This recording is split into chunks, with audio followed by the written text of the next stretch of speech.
zöld erdő mélyén, kis patak szélén, párjával élt öreg cigány. Vén öreg ember nótája nem kell, senkinek sem kell a nótája már. Szép tavasz járja, zöld a faága, kis galamb vígan urbékol a fán.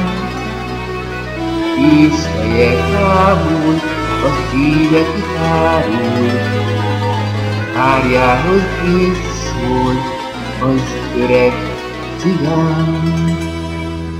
Hol van a hegedűn áron, tavasszal minden vidám, a városba elmegyek máma, én az öreg cigány,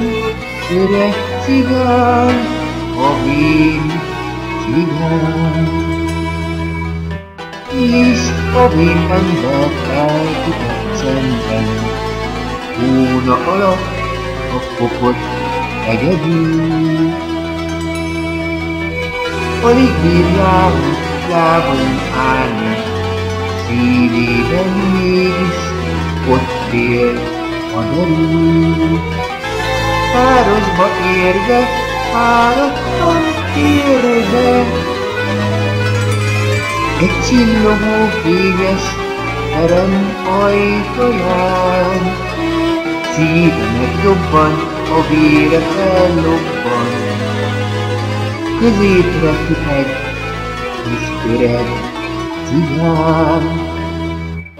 Nagyságos uraim, kérem, nem tudom, ismernek-e még, könyörgöm, de sokat húztam, valahol réges rég.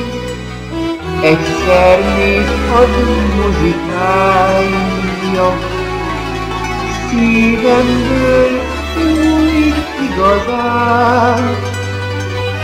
Szeretném elmuzsikálni, hogy élni a vén cigány, öreg cigány, a vén cigány.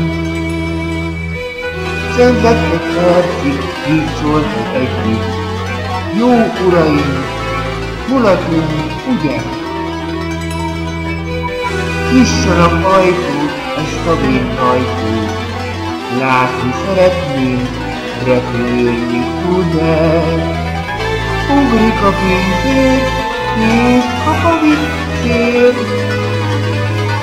kint van az ember, és kész a hatás. Jó öreg párja már dolba találja, s beszól az anyó, urak, jó mulatás. Nem muzsikál sohasem már, csendes lett a vén cigány. Erdőben alussza álmát, vadgalamb rúg a fán. Vén öreg anyóka sírját, virággal díszíti már. Vadgalamb sírva dalolja, élt egyszer egy cigány, öreg cigány, a vén cigány.